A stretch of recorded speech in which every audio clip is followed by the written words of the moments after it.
The night my $3.2 billion medical center opened in front of 200 guests, my daughter-in-law had me removed from my own event. Take him to the back. He's making guests uncomfortable.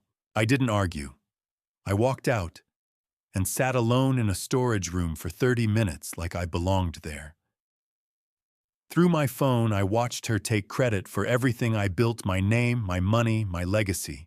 She thought she had control of the room. She thought she had control of my son. What she never realized was that 6 months earlier, I signed a contract she never finished reading. And that contract was about to take everything back. If you made it here, thank you. That means more than you know.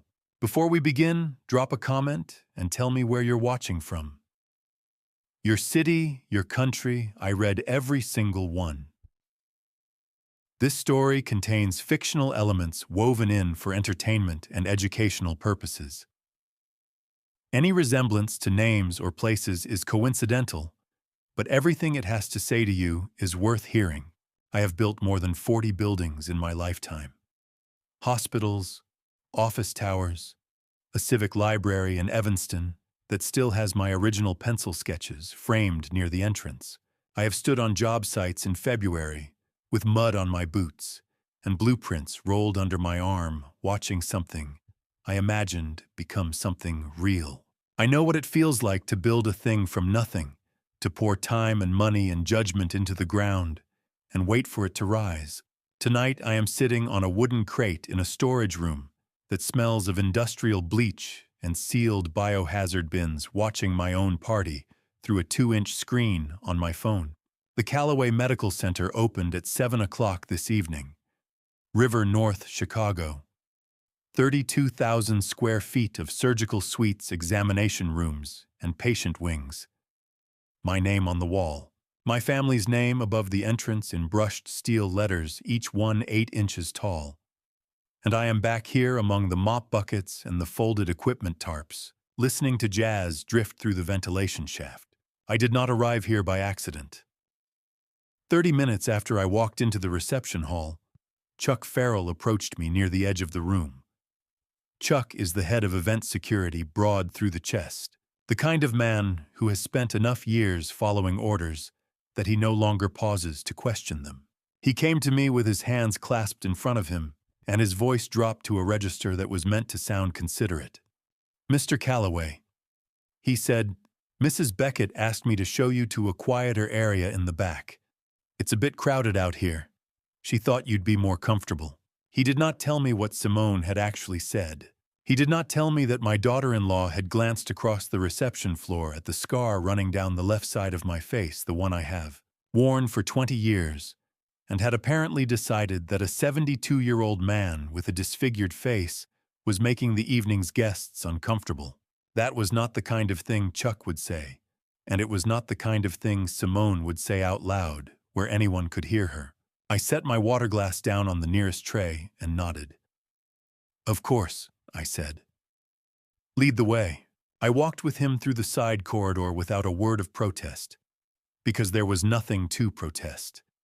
Everything was proceeding exactly as I had expected it to. Near the door that connected the corridor to the main hall, I caught a brief glimpse of Peggy Hollis.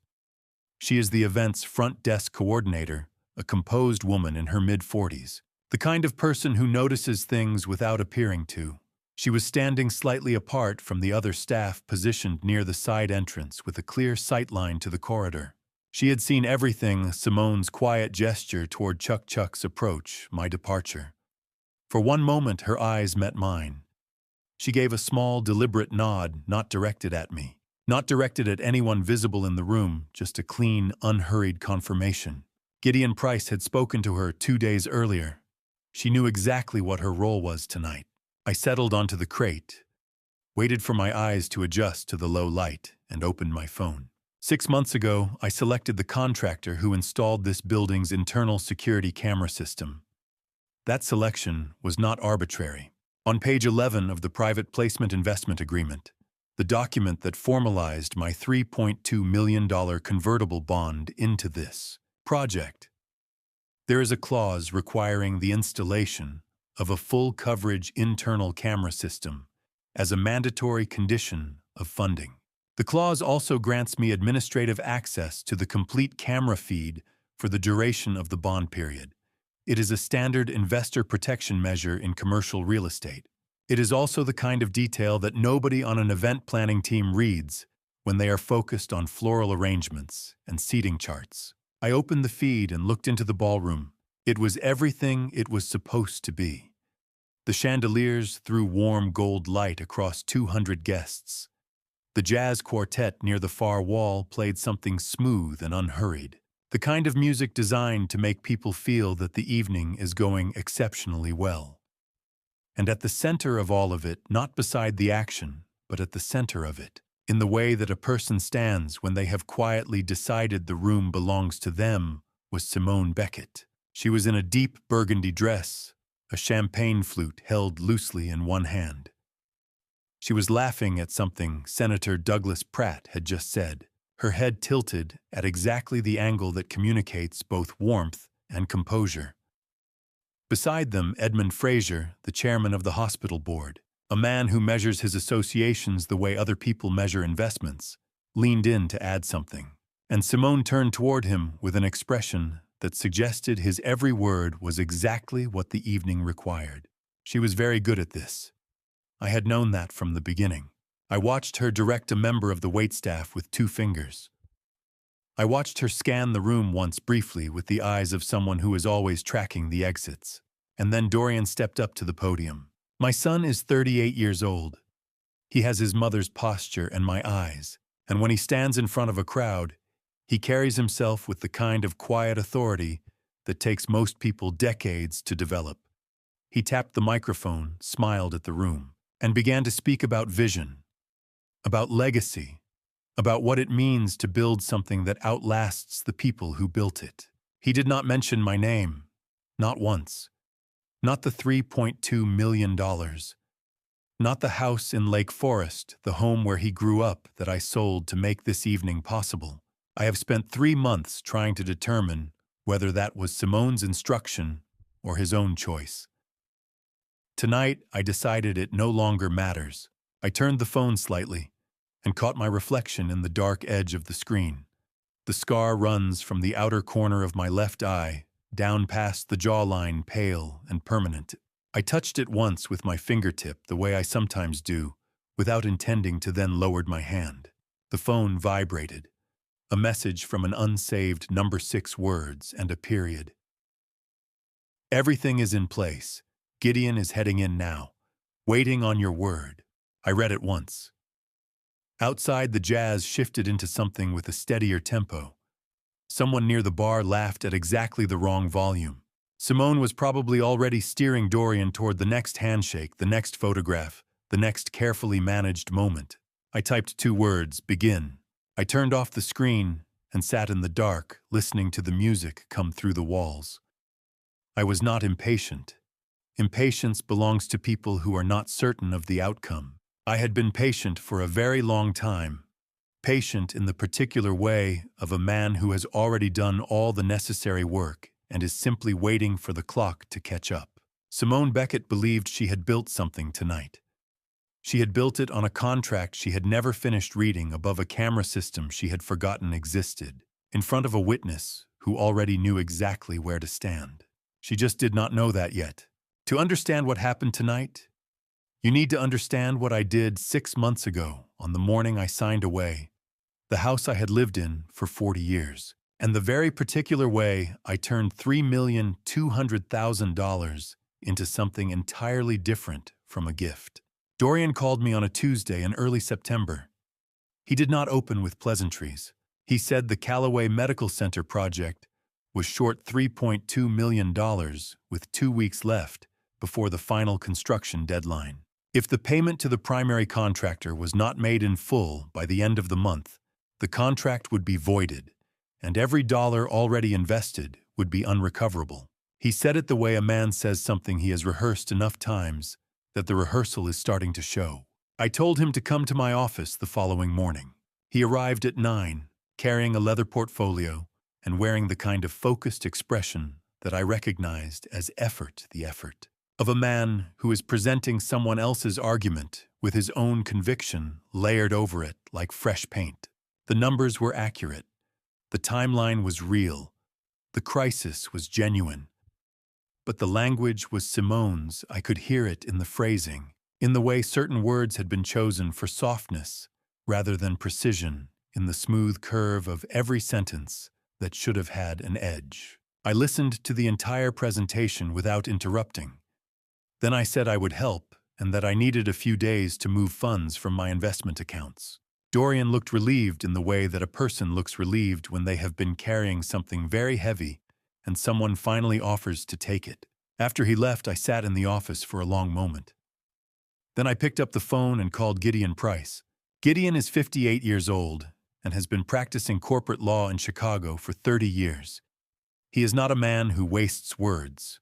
When I told him 2 weeks earlier that I wanted to draft a very specific kind of investment agreement, he had listened without expression and then said, "I'll need to know exactly what conditions you want to trigger the clause." That was the extent of his surprise. I told him what I needed. He said he would have a draft ready within the week. When I called him the morning after Dorian's visit, I said 3 words. Move forward, Gideon.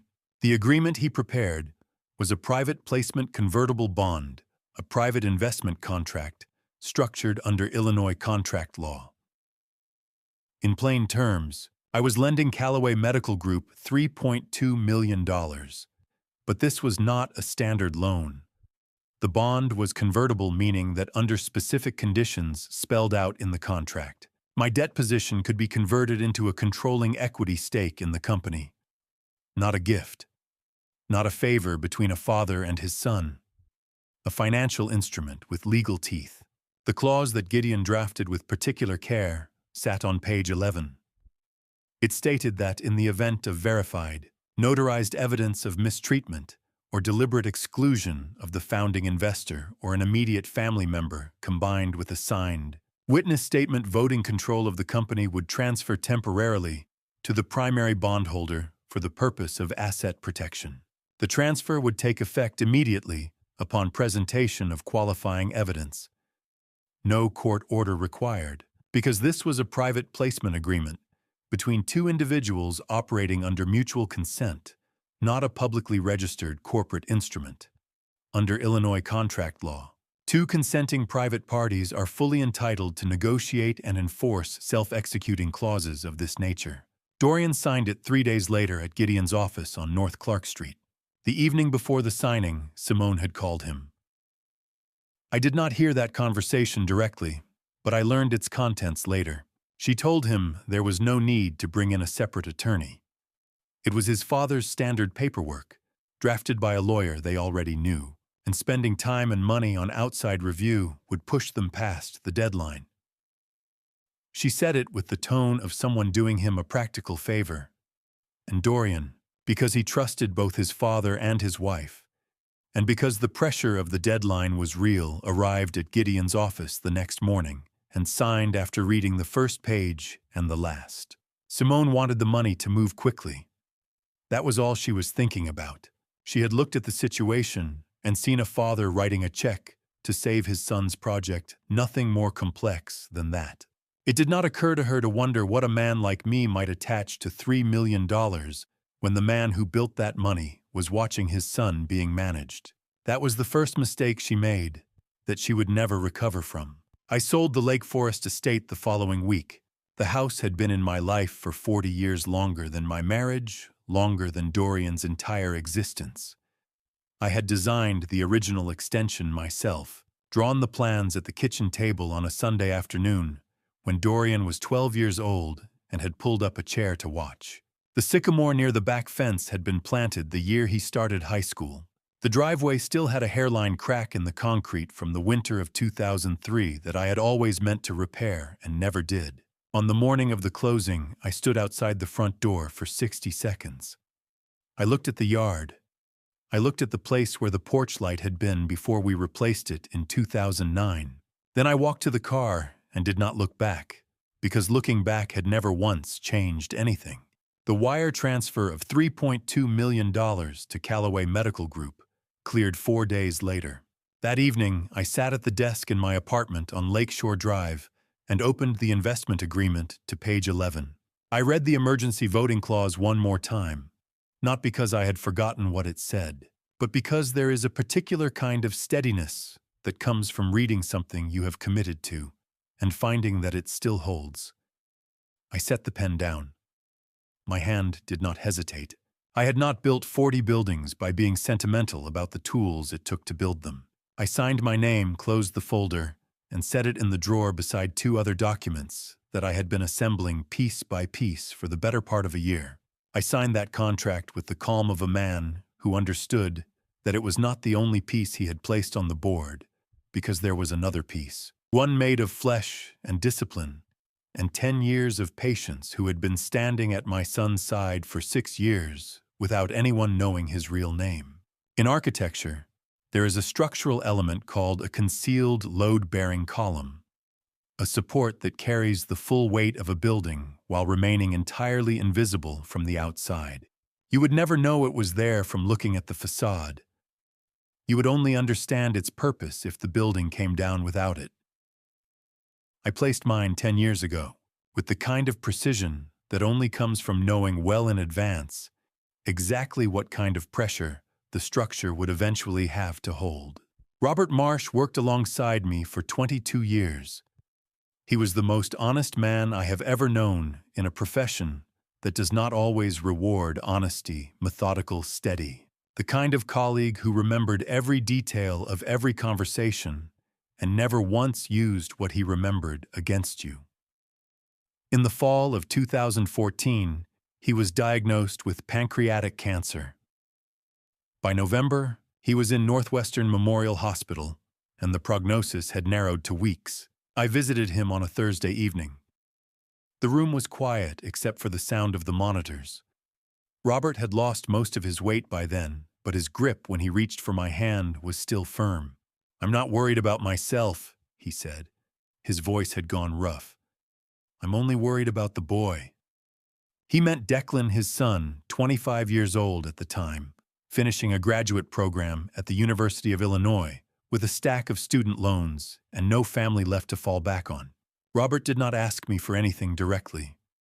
He was too proud for that, and he knew me well enough to understand that asking was unnecessary. I held his hand and said nothing. But I knew, before I left that room, what I was going to do. Robert died 11 days later. I arranged the scholarship quietly. An anonymous private fund routed through an intermediary enough to cover Declan's transfer to Harvard's risk management program for 2 years. Declan knew only that he had been awarded a scholarship by a foundation he had never heard of. He accepted it the way a person accepts an unexpected grace, with gratitude, and without asking too many questions. He graduated in the spring of 2016. I invited him to meet me at a small coffee shop off Armitage Avenue in Lincoln Park, a place with no particular significance, which was exactly why I chose it. I told him everything: who had paid for his education, why, and what I needed from him. He sat across from me and listened without interrupting. When I finished, he was quiet for a long time, long enough that I wondered whether I had miscalculated the man.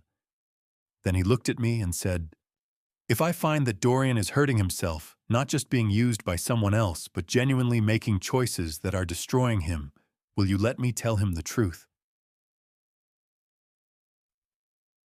I said, "When the time is right, yes." He nodded once. That was his condition, and it was the only condition he set. I want to be precise about something, because it matters. I did not choose Declan only out of loyalty to his father. I chose him because in the 40 minutes I had spent with him at that table, I saw what Dorian lacked: a particular kind of emotional steadiness that does not flinch when circumstances become complicated. Dorian is brilliant, but he feels things deeply, and that depth can be steered. Declan processes, then decides. The difference is significant when the stakes are high enough. I also chose him because the debt was real. That kind of loyalty, rooted in genuine gratitude rather than obligation or ambition, does not fracture under pressure. The identity arrangement was straightforward. Declan's legal name is Declan Hayes Marsh. He began using Hayes, his mother's surname, exclusively on all professional documents. Every public record linking him to Robert Marsh was removed from standard search databases through a data privacy service, which is entirely legal in Illinois. No documents were falsified. No identity was fabricated. If someone ran a thorough background check through official legal channels, the connection would exist. But Simone, like most people, relied on commercial background screening services. Those services returned a clean, unremarkable profile. Declan Hayes, 35, Harvard MBA, 2 years at a mid-sized Chicago financial consulting firm, no red flags, no notable associations. From 2016 to 2018, Declan worked at that consulting firm entirely on his own merits. I had no involvement. When he applied for a position as executive assistant to Dorian in 2018, he was hired because he was the most qualified candidate, and because Dorian, to his credit, is a good judge of competence when he is not being influenced in other directions. That was 6 years ago. And for 6 years, Declan had played a single role with absolute consistency, the reliable, unassuming assistant who asked no questions above his level, expressed no ambition beyond his function, and made himself in every observable way furniture. Simone had looked at him and seen a man with no angles. That was the point. I pulled up the security feed again on my phone there in the storage room and found him immediately standing 2 steps behind Dorian's right shoulder as Dorian moved through the crowd, exactly where he was supposed to be. 10 years since Robert's hospital room. 6 years of Declan watching everything Simone had built inside that marriage piece by piece, from a distance close enough to document. The first message he ever sent me after joining Dorian's team in the spring of 2018 had been a single line, "I'm in. He's okay."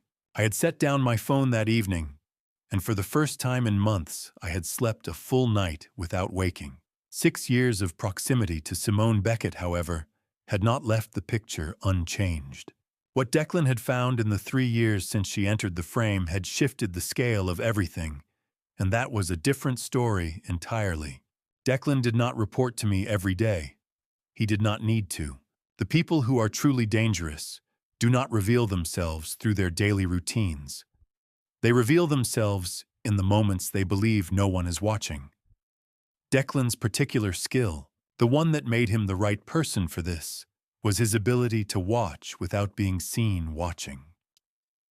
He gave me his first report on Simone Beckett 6 months after she appeared in Dorian's life, a Tuesday evening in the fall of 2021, at a diner on the north side of Chicago that neither of us had any reason to frequent. He slid a single folded page across the table and waited while I read it. The summary was methodical and precise, which is exactly how Declan thinks. Simone's declared financial background was substantially thinner than her presentation suggested.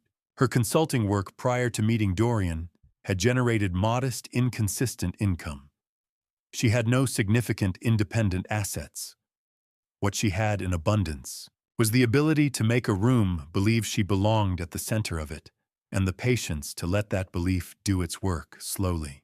I folded the page, put it in my jacket pocket, and told him to continue watching. I want to explain why I did not act sooner. It is the question I have asked myself more than once. The answer is not comfortable, but it is honest. Dorian was 40 years old, not 14. He had the right to make his own choices, including the choice to marry a woman I had serious reservations about. If I had intervened before I had something concrete, before I had evidence rather than instinct, I would have handed Simone exactly the narrative she needed. The overreaching father, the controlling old man who could not accept his son's independence. Dorian would have closed the door, and I would have lost every angle I had. So I waited, and Declan watched. Simone married Dorian in the spring of 2022. Within the first month of their engagement, she had persuaded him to grant her broad financial authorization over the company's internal accounts, framing it as an efficiency measure. a way for her to handle the administrative side so he could focus on strategy. Dorian, who trusted her completely and had always preferred the work of building to the work of managing, agreed. He signed a financial power of attorney that gave Simone the legal authority to make financial decisions on his behalf, including the authority to pledge assets under certain conditions. That document, which Dorian signed on a Wednesday afternoon and almost certainly forgot about by Thursday, was the foundation of everything she built afterward. Approximately 1 year into the marriage, Declan brought me the second report. This one was not a single folded page. It was an envelope. Simone had pledged 23% of Dorian's shares in Callaway Medical Group as collateral to Harrington Capital, a private lending institution specializing in securities-backed loans. The loan amount was $1,750,000. The transaction had been executed under the financial authorization Dorian had signed. Everything was technically legal. Dorian had no idea it had happened. The $1,750,000 had moved within 72 hours of disbursement into a brokerage account registered to a man named Reed Fontaine, a 36-year-old stockbroker based in Chicago's financial district. I had not heard the name before. Declan had been watching Fontaine for 3 weeks by the time he brought me the envelope. What he had found was not ambiguous. Fontaine and Simone had been in a personal relationship for at least 2 years, running parallel to her marriage to Dorian. The brokerage account was the vehicle. Fontaine was the operator. Simone was the architect. The money went into leveraged derivatives positions in the energy sector. Over the following 8 months, those positions lost the majority of their value. Fontaine's account absorbed the damage. The $1,750,000 did not come back. To cover a portion of the shortfall, Simone began drawing from Callaway Medical Group's operational reserves, small amounts at first, then larger ones, routed through internal transfers that she reclassified in the company's financial records. Under Illinois law, what she was doing had a specific name: embezzlement. The deliberate misappropriation of funds entrusted to your management. It carries criminal penalties that scale with the dollar amount. She was well past the felony threshold. Dorian saw none of it. She had constructed the internal reporting structure herself. The numbers he reviewed each quarter were the numbers she had prepared for him to review. I called Gideon Price the evening after Declan delivered that envelope. I told him what I needed: a quiet approach to Harrington Capital and a purchase offer for the outstanding debt position. The original $1,750,000 loan, plus accumulated interest and fees, which had grown to $2,100,000 by the time negotiations concluded. Harrington Capital's risk assessment had already flagged the position. The collateral Dorian's pledged shares was tied to a company with increasingly opaque internal financials, and the primary obliger had no clear path to repayment. They wanted out of the exposure. Gideon structured the purchase as a straightforward debt assignment. 3 months later, Everett Callaway held a $2,100,000 debt instrument with Dorian and Simone as obligers. Neither of them knew. I kept the file in the bottom drawer of my desk at the Gold Coast apartment. Declan's full 3-year record, organized by date, bank statements, internal transfer logs, the mortgage agreement, brokerage records, Fontaine's account activity. I had looked at it many times. That evening, I placed my hand on the top of the folder, closed my eyes for 1 second, and made the decision I had known for some time was unavoidable. I had become my son's creditor without his knowledge, but that folder and the debt it represented were only part of what I intended to place on the table tonight. The rest had been sitting untouched in a fireproof safe for 20 years, and it was time to open it. There are things a person keeps, not because they want to remember, but because they are afraid of forgetting the true cost of betrayal. I had kept mine in a fireproof safe for 20 years, without once opening it to look. Not out of sentimentality, out of the particular discipline of a man who understands that some evidence must remain sealed until the moment it is needed and not a day before. The fire at the Greenwich estate happened in the early hours of a December morning in 2004. Dorian was 8 years old. I had been working late at the drafting table on the ground floor, a habit I had maintained for 30 years. The quiet of late night being the only time a house with a failing marriage still felt like somewhere I could think.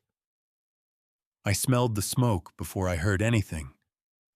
By the time I reached the hallway, the east wall of the living room was fully involved, and the staircase was filling with a gray haze that moved the way smoke moves when it has already decided to own the space.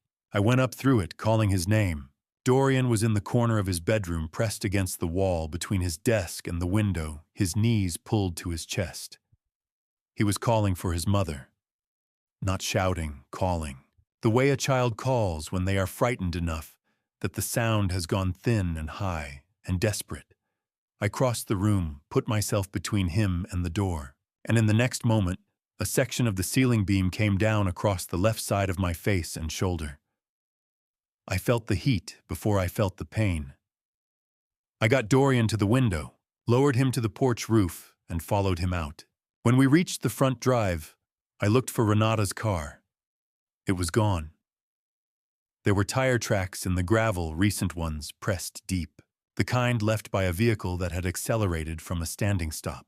I did not understand the full picture until the following morning, when investigators allowed me back into the remains of the East Wing to assess the structural damage. The fireproof safe was built into what had been the study wall, hardwired into the DVR security system I had installed when we moved in. A closed-circuit recorder that stored footage directly onto a physical hard drive inside the unit. It was an older system even then, but it was exactly what I had always specified in residential builds. No network dependency, no cloud connection, nothing that could be remotely disabled. The safe had held. The drive was intact. I did not watch the footage that morning. I took the unit, locked it in the trunk of my rental car, and drove to the hotel where Dorian was sleeping under a nurse's supervision, his right hand wrapped in gauze and his breathing still shallow from the smoke. I watched it 3 days later alone in the parking structure of a storage facility in Stamford, with the car running and the heat on, because my hands would not stop shaking from the cold, or from something else, I was not entirely sure which. The timestamp read 12:41 a.m. The camera covering the master bedroom hallway showed Renata moving quickly, already dressed, a canvas bag over one shoulder. She went into the master bedroom for approximately 4 minutes. When she came out, the bag was heavier. She did not go toward the children's wing. She went to the side staircase, the one that led directly to the back corridor and out through the utility entrance to the rear drive. The camera at the rear gate caught the last image, a set of headlights already running, a car that had been waiting, and Renata getting in without looking back. The footage ran for another 11 seconds after the car pulled away. 12:47 a.m. The smoke alarm on the second floor had been audible since 12:43. I turned the screen off. I sat in the parking structure for a long time watching the concrete pillar in front of me, and then I drove back to the hotel. 6 months later, Renata's attorney contacted mine. She had signed the divorce agreement in full, no contested terms, no custody claim, no request for visitation rights, no forwarding address. A voluntary and unconditional termination of all parental rights, processed through the Connecticut Family Court, and finalized without a single hearing because there was nothing to hear. She had made her position clear before the paperwork arrived. 2 years after that, a private investigator I had retained confirmed that Renata Corso had died in a traffic accident in Miami in the spring of 2007. I noted the information, filed it, and said nothing to Dorian. He was 11 years old. The shape of his mother in his memory was already becoming vague around the edges.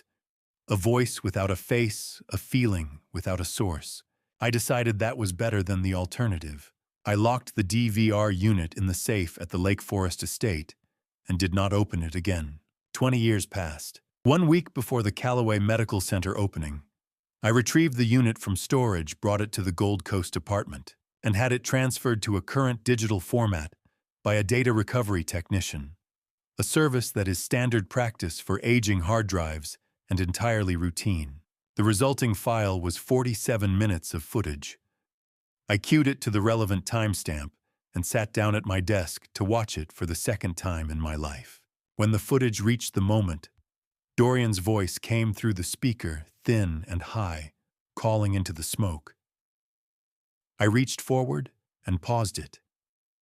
I set the remote on the desk. Outside the window, Lake Michigan was flat and gray in the late afternoon light, the kind of stillness that makes the city feel temporarily distant. I sat with that for a while, not closed off from it the way I had been for 20 years, but present with it. The way you have to be when something has been sealed long enough and the time for sealing it is over. I had not kept that footage to punish Renata. She had found her own reckoning in her own time in a city far from here. I had kept it because I had known, with the certainty of someone who has watched people make irreversible choices, that one day my son would need to see exactly what had happened in that house, not to assign blame, but to understand the origin of the only mark on my body that I had never once been ashamed of. The scar was not a wound I had hidden from. It was the one true record of what I had chosen to do when the moment came. That distinction mattered, and Dorian needed to know it. That was 1 week before the opening. Now the plan had run its full course, and I was driving home alone through a city that did not know what had just happened inside one of its buildings. I got back to the apartment at close to 2 in the morning. I hung my jacket on the hook by the door, set my watch on the entry table, and went to the kitchen to make coffee. I already knew I would not drink while it was hot. Then I carried the mug to the window seat facing Lake Michigan and sat down in the dark, and I let the city be quiet around me. The events of the previous evening were still in sharp resolution, the way things stay vivid for hours after they resolve, before the mind begins the work of filing them away. I had spent the better part of a year preparing for what happened in that room. And now it had happened. Simone Beckett was in a holding facility on the north side of the city. Dorian was somewhere I did not know. The building with our name on it was dark and locked on the corner of Cityfront Plaza. I did not feel like a man who had won something. I felt like a man who had finished something, which is a different thing entirely and considerably heavier. The Chicago Tribune had already posted Dana Whitfield's story online. The headline was measured, but the details were not. A financial fraud case connected to the opening of a major Chicago medical facility, a woman taken into custody, questions about the integrity of the institution's leadership. There was a photograph of the building taken from the street, the entrance lights still on. Dana Whitfield was thorough. She had always been thorough.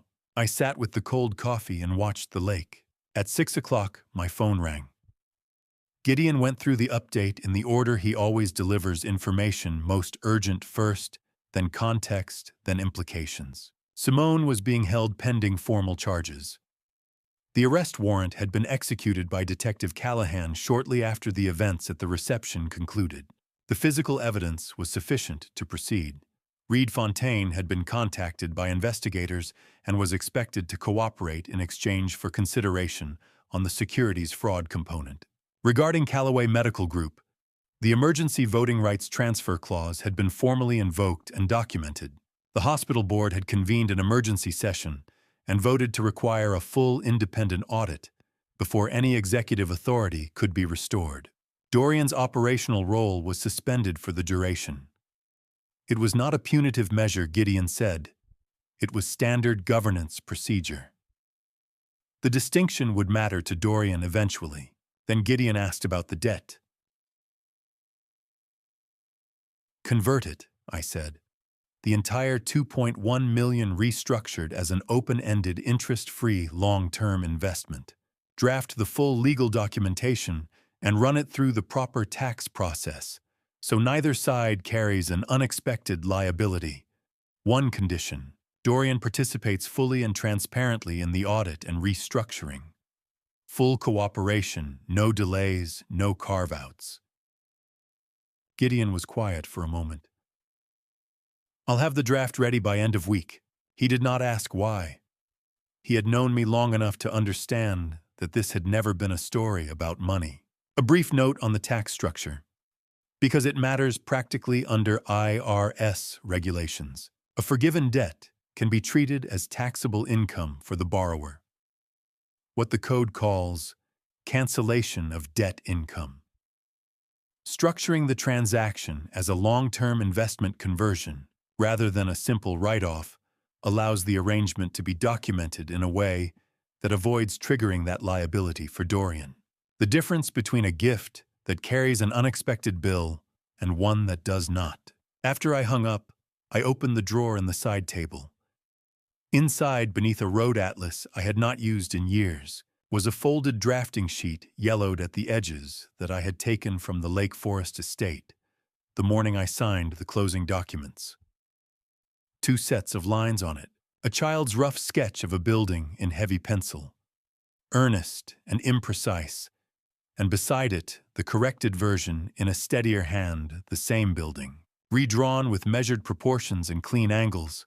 Dorian had been in 7th grade. He had spent a Saturday afternoon at my drafting table, and this was what we made together. I unfolded it and held it in the gray light coming off the lake.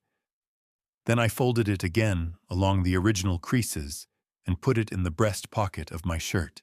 At 5:47 in the morning, my phone vibrated once. A message from Dorian: Dad. I'm sorry. I don't know where to start, but I want to start. I read it 3 times, not because it was complicated, but because there are certain things you have waited long enough for that when they arrive. You want to be certain you are reading them correctly. I set the phone face down on the table and looked out at the lake. The sky at the horizon had begun its slow shift, the particular dark blue that comes just before the first color appears, when the night has not yet let go, but the morning is already pressing upward from the east. I was 72 years old. My back ached from the wooden crate in the storage room, and I had not eaten since the previous afternoon. For the first time in many months of planning and patience and waiting, I did not think about what came next.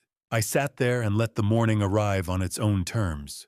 12 hours before I sat down in that chair by the window, before Gideon's call, before Dorian's message, before any of it, the evening had begun like this. I want to be precise about that word, expected.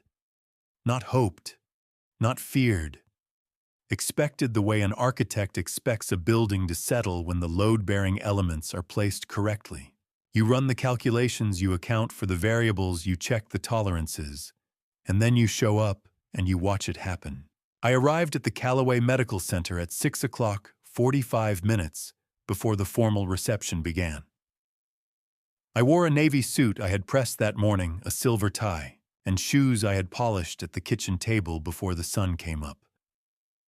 In the breast pocket of the jacket was a small velvet box, the item that would serve its purpose later in the evening, in a different room in front of a very different audience. I had carried it from the Gold Coast apartment that afternoon and not thought about it again since.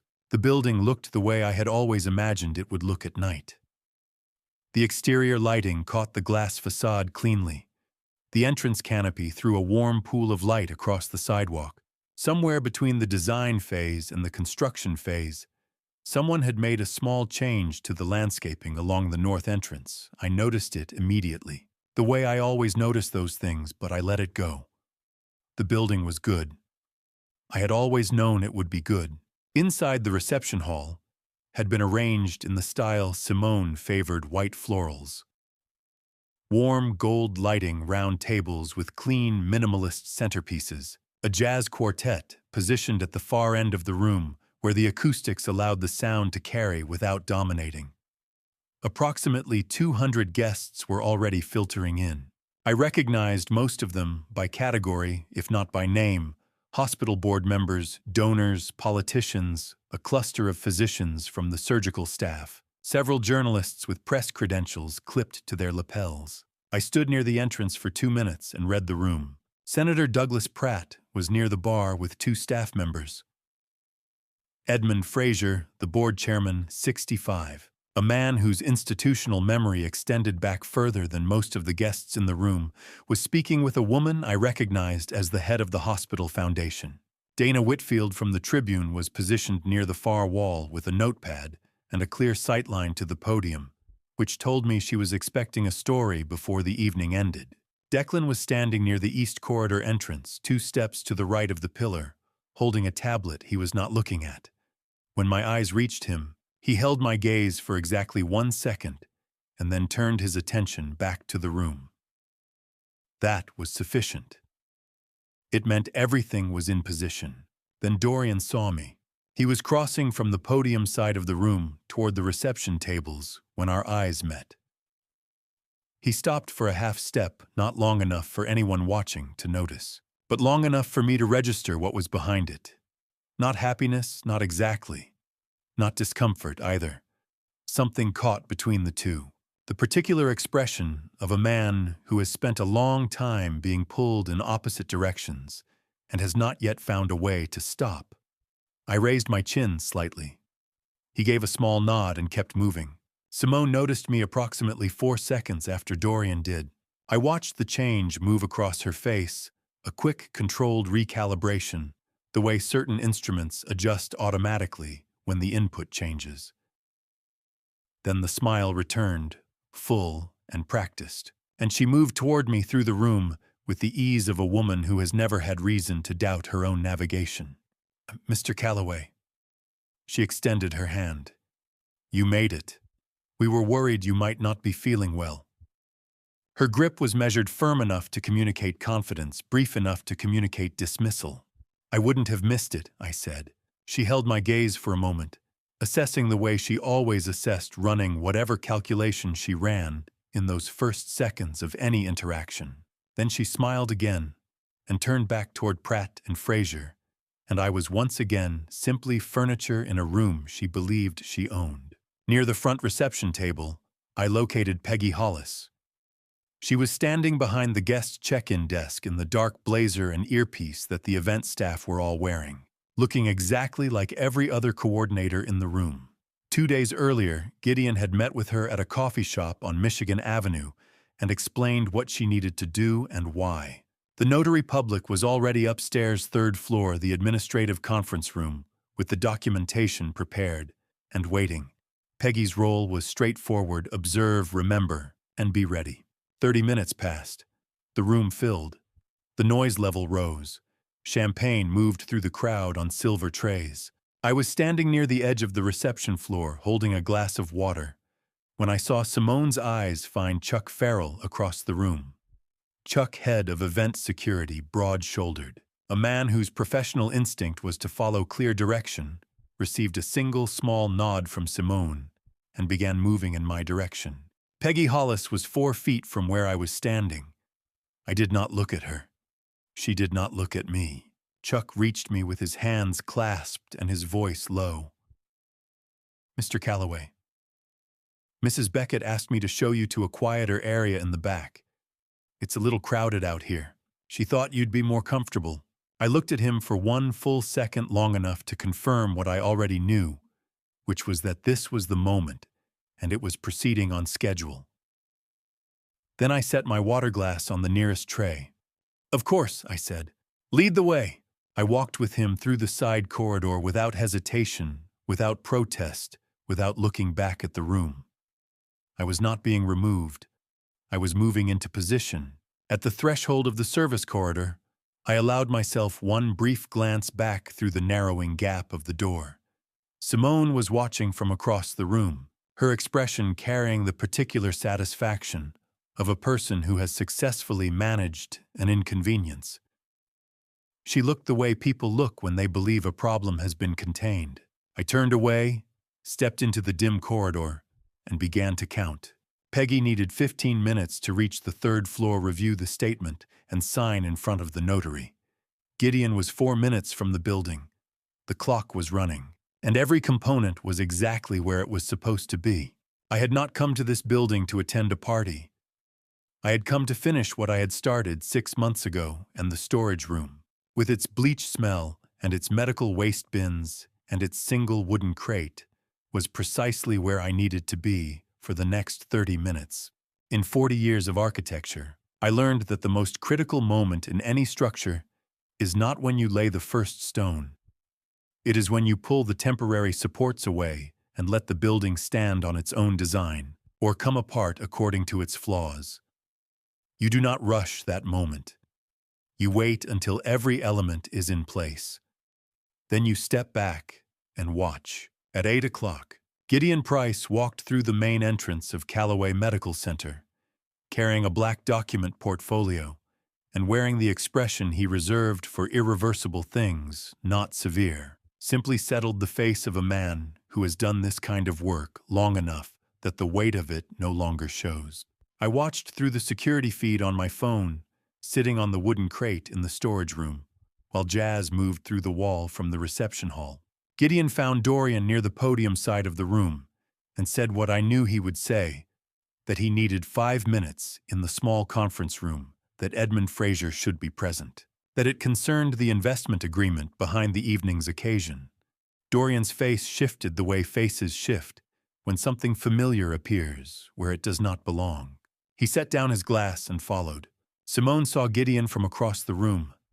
The change in her expression lasted less than 2 seconds, a tightening at the jaw, a fractional pause before her composure reassembled itself. She crossed the room and entered the conference room without being asked, which was exactly what I had expected her to do. The four of them sat down, Dorian at one end, Simone to his left, Edmund Fraser across from her, and Gideon at the head of the table with the portfolio open. Gideon placed the private placement convertible bond agreement on the table. The 31-page document Dorian had signed 6 months ago on North Clark Street. Then he spoke. This is a private placement agreement under Illinois contract law. The parties are 2 private individuals. The terms carry full contractual force under Illinois statute and do not require external validation to be enforceable. He turned to page 11 and read the emergency voting rights transfer clause aloud. The language was precise, verified. Notarized evidence of deliberate mistreatment or exclusion of the founding investor would trigger temporary transfer of controlling voting authority to the primary bondholder. The clause was self-executing operative upon presentation of qualifying evidence without requirement of a court order. The right to challenge it through litigation remained open to either party. Then he placed a second document on the table, Peggy Hollis's notarized witness statement. 5 pages. Signed 40 minutes ago on the 3rd floor of this building before a licensed Illinois notary public. It described, in factual and sequential language, what had occurred at 7 o'clock that evening. Simone Beckett signaled to Chuck Farrell. Chuck Farrell's approach to Everett Callaway, the words exchanged, and Everett Callaway's removal to the service storage area. Timestamps included. Witness position noted. Dorian picked it up and read. His face went pale by the 2nd page. Simone spoke first. I'm stopping this meeting to contact my attorney before anything proceeds further. Controlled, precise. A right being invoked, not panic being expressed. Gideon nodded. That right is yours, and I'm not contesting it. I do need to inform you, however, that the emergency voting rights transfer clause has already taken effect. It is self-executing under Illinois private contract law operative the moment triggering conditions are satisfied, which occurred when this notarized statement was presented in accordance with the contract's terms. Your attorney may initiate a legal challenge. That avenue remains fully available, but the temporary transfer of voting authority cannot be suspended while that challenge is pending. It is in effect now. Silence held the room. Simone sat very still. I had studied her long enough to know that her stillness was not passivity, it was calculation. She was moving through the argument, the way she moved through every difficult room, looking for the loose joint, the drafting error, the piece of language written carelessly enough to be pulled apart. Her hands rested flat on the table. From where I watched on the small screen, I could see that her grip on the table's edge was slightly too firm. She would not find what she was looking for. Gideon did not leave loose joints. Edmund Fraser had been reading both documents in the methodical way he read everything, finger-moving along each line. When he finished, He looked up with the measured expression of a man who understood exactly what his role required. As a corporate witness to these proceedings, he said, "I confirm that I have read both documents in full and noted their contents. I will be reporting this matter to the hospital board at the earliest opportunity to allow review of the investment relationships, transparency, and governance implications." He was not ruling on the contract. He was doing what institutional men do, protecting the organization by documenting what they witnessed. Dorian had not spoken. He was still holding the witness statement, though he had stopped reading several minutes ago. He was staring at the table with the expression of a man trying to locate himself inside a situation that does not resolve into a single feeling. Not anger, not betrayal, not shame, but something that underlies all three and is harder to name. Simone looked at Gideon. The calculation in her eyes had not broken. She straightened in her chair, steadied her hands, and I understood from the way she repositioned herself that she had made a decision. She would stay. She would keep looking, and she would not give Edmund Fraser the satisfaction of watching her leave under pressure. She had not found the gap yet. But what Gideon had placed on that table was only the first document of the evening. What came next had nothing to do with a contract Simone had failed to read. It came from a bank she had never once thought to ask about, and the number attached to it was one she already knew, because it was a number she had created herself. Simone Beckett had sat across from difficult people in difficult rooms before. She knew how to read the pressure in a conversation, when to push, when to retreat, when to reframe the terms entirely and make the other side defend a position they had not intended to take. It was a skill she had spent years developing, and it had served her well in every room she had ever entered. She had never been in a room where someone had already written the answers to every question she had not yet asked. After Gideon finished presenting the emergency voting rights clause, Simone waited exactly 3 seconds, enough time to signal that she was not rattled, not enough time to suggest she was accepting any of it, and then she spoke. "The definition of mistreatment is not self-evident," she said. Her voice was controlled, the tone of a person making a legal argument rather than defending themselves. "Directing an elderly guest to a quieter area of a large event venue is standard hospitality management. I would ask Mr.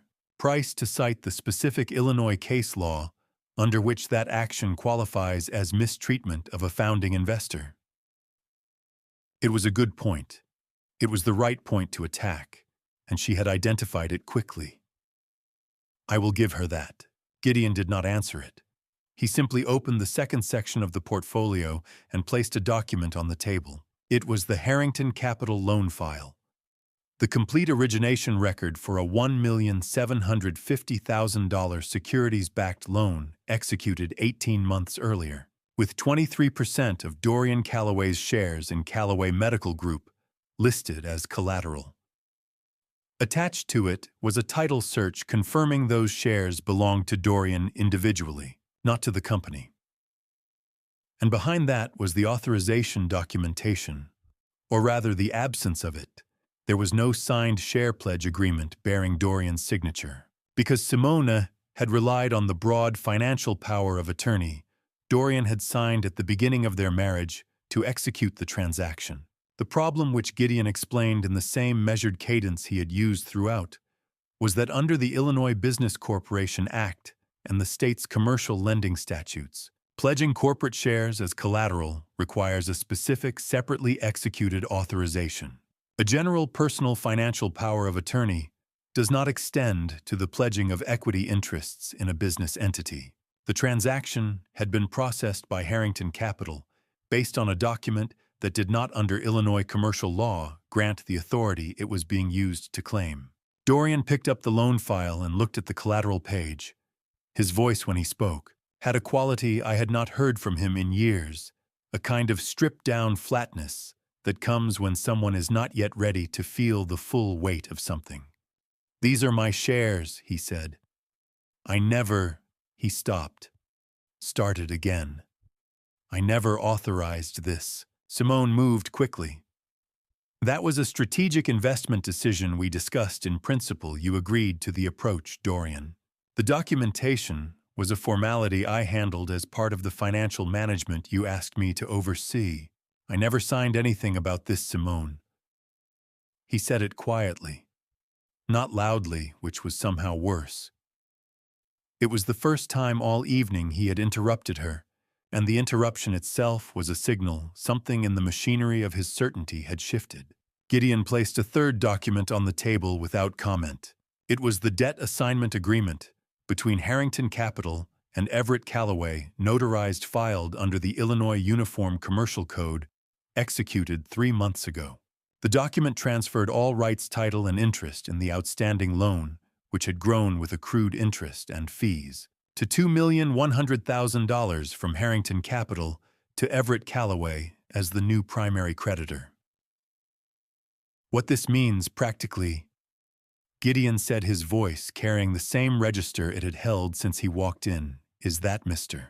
Everett Callaway is now the direct creditor for the outstanding balance of $2,100,000 with both of you as obligers.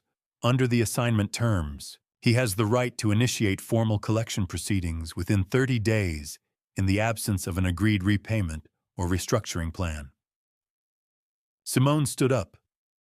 It was not a loss of composure.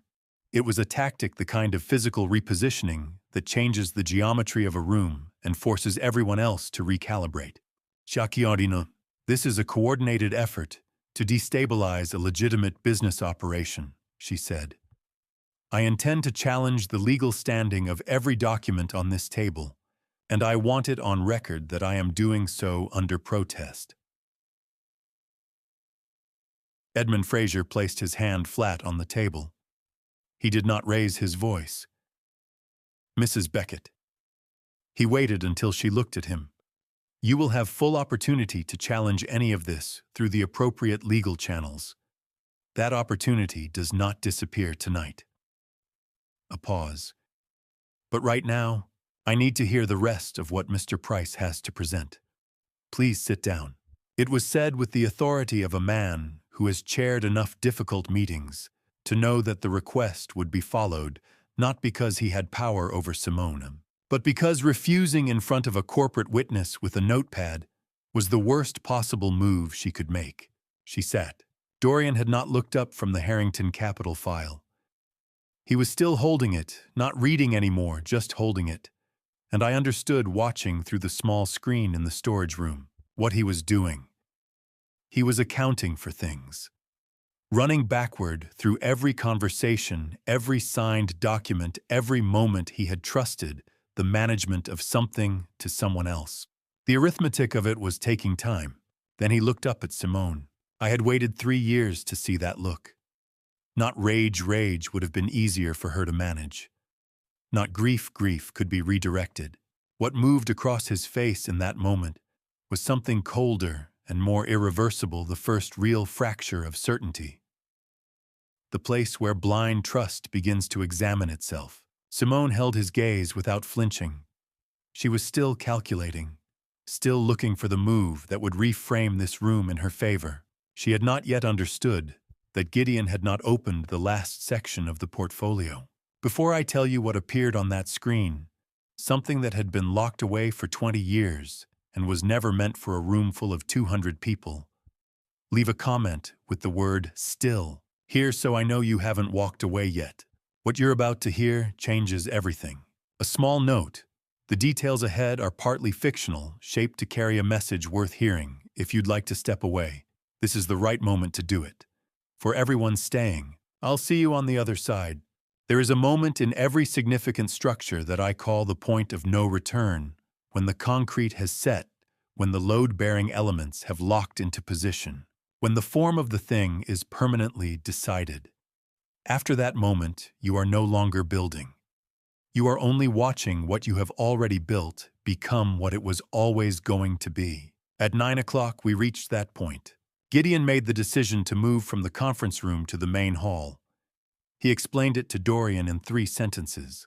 The information being presented tonight concerned an institution with public accountability, Edmund Fraser, had a fiduciary responsibility to the board that required full transparency, and presenting the remaining evidence before assembled witnesses, including Dana Whitfield of the Tribune, who was still in the room with her notepad, was the most direct way to prevent selective interpretation of events later. Dorian nodded. He was past the point of objecting to procedure. I had come out of the storage room 10 minutes earlier. I walked through the side corridor and entered the main hall from the east service door. And for the first time that evening, I was standing in the room I had funded with the sale of a house I had lived in for 40 years. The chandeliers were still lit. The jazz quartet had stopped playing. 200 people were arranged in the uncertain posture of guests who sense that the occasion has shifted, but do not yet know into what. I walked straight toward the center of the room at the pace I use on construction sites, deliberate, unhurried, and I did not look at anyone in particular, and no one spoke. Simone saw me cross the floor. For a moment, less than 2 seconds, something moved behind her eyes that was not the controlled composure I had watched on the security feed all evening. Then it was gone, and she was already turning toward the nearest cluster of guests, keeping her voice low and her expression calibrated to the specific frequency of someone managing an internal matter gracefully. Dorian came in behind Gideon. He stopped when he saw me, one full step arrested mid-motion. Then he continued walking. He did not look at my face. Gideon addressed the room briefly and directly. He described the emergency voting rights transfer clause, its triggering conditions, and its current status. He described the debt assignment from Harrington Capital. He kept the language plain and the timeline clear, the way a good architect keeps a site drawing clean, nothing decorative, nothing imprecise.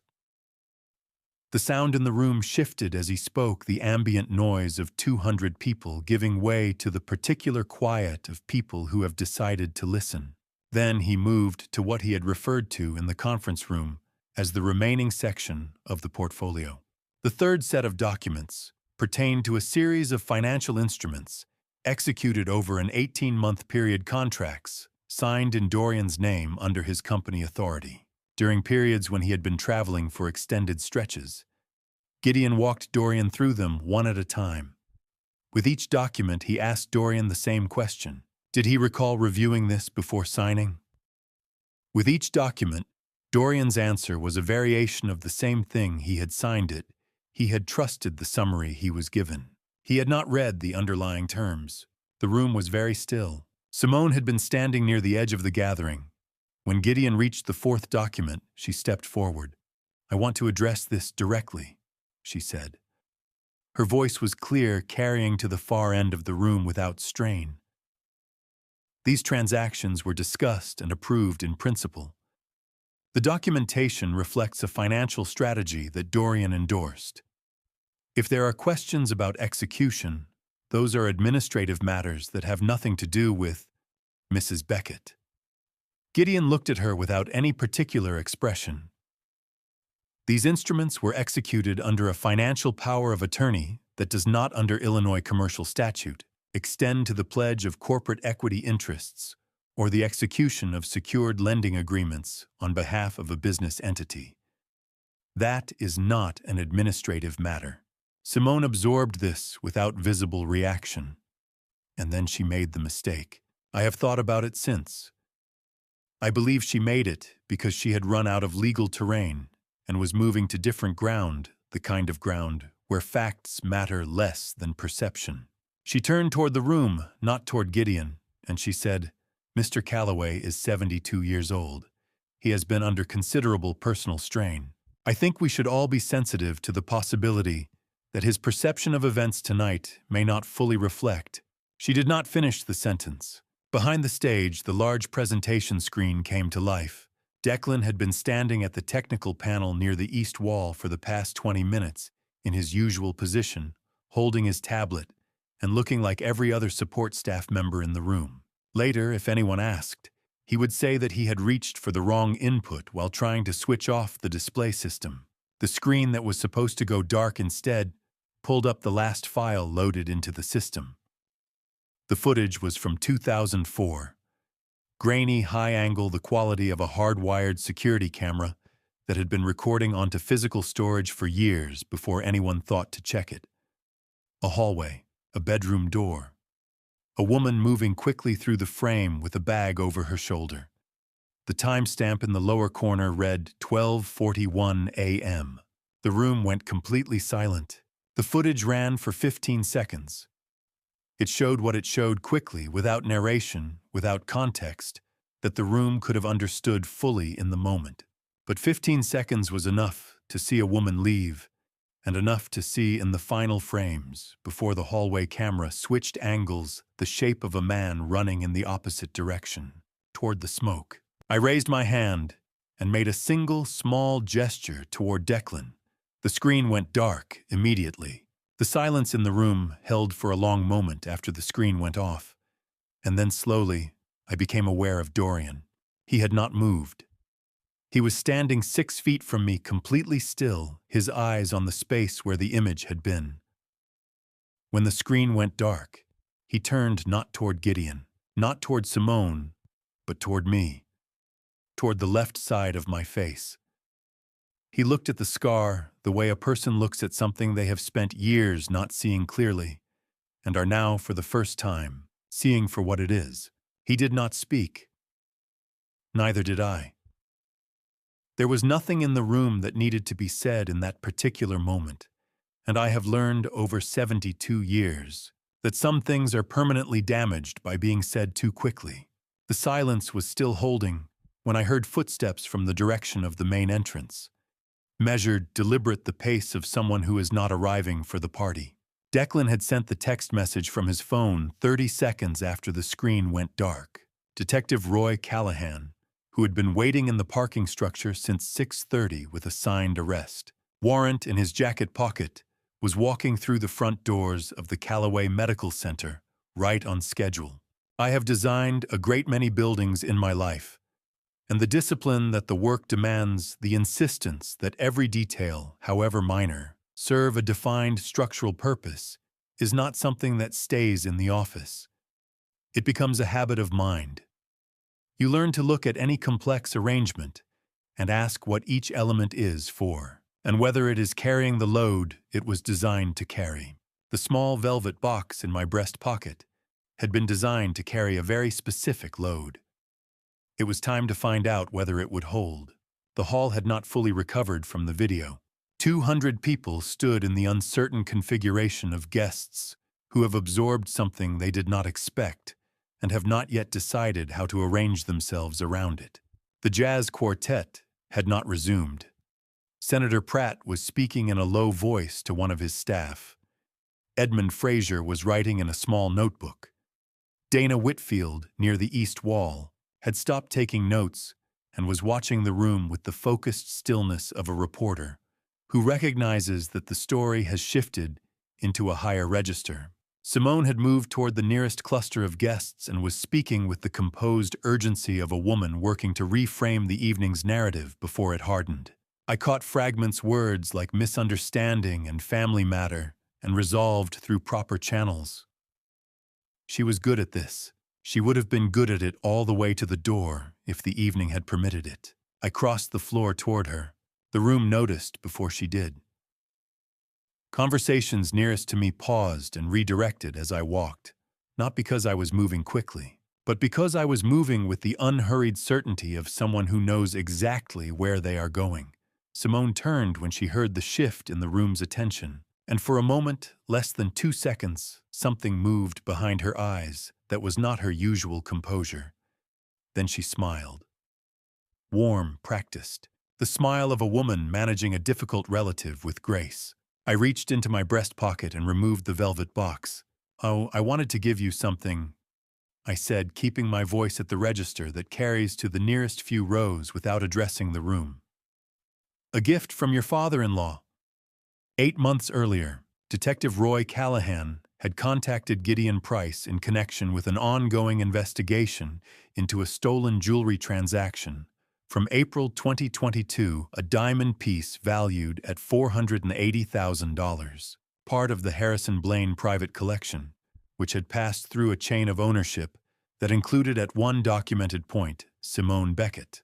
The investigation had established her role with sufficient evidence for a Class II felony charge under Illinois law, receiving and transferring stolen property valued between $100,000 and $500,000, carrying a sentencing range of 3 to 7 years. The arrest warrant had been signed by a Cook County judge the previous afternoon. The piece had been recovered and held as evidence in the investigating unit's custody. What I carried in the velvet box tonight was an authorized replica prepared by the forensic evidence team and documented under a formal controlled delivery protocol. The original remained in the evidence room under full chain of custody protections. This arrangement had been signed off by the Cook County State's Attorney's Office 3 days earlier.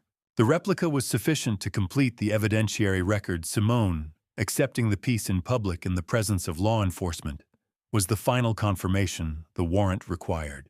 Simone looked at the box.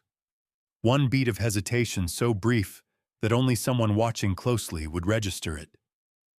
Then she reached out and took the diamond piece, because she was standing in front of 200 people while actively projecting the image of a composed woman being persecuted by an unreasonable family, and declining a gift from her father-in-law in that context would have looked exactly as strange as it was. The moment the piece touched her palm, Detective Roy Callahan stepped forward from the entrance. He was accompanied by 2 uniformed officers. He walked at the measured pace of a man who has executed warrants for 22 years and understands that calm is the most effective instrument in a crowded room. Ms. Beckett. He stopped 2 feet from her. I have a warrant for your arrest signed yesterday by a Cook County judge in connection with your participation in the receipt and transfer of stolen property, specifically the Harrison Blaine diamond piece valued at $480,000, stolen April 2022. You have the right to remain silent. Anything you say can and will be used against you in a court of law. You have the right to an attorney. If you cannot afford an attorney, one will be appointed for you. Simone looked at the diamond in her hand. Then she looked at me. The mask came down completely, not in pieces, but all at once, the way a controlled demolition works, when every charge is set correctly. What was underneath it was not panic and not grief.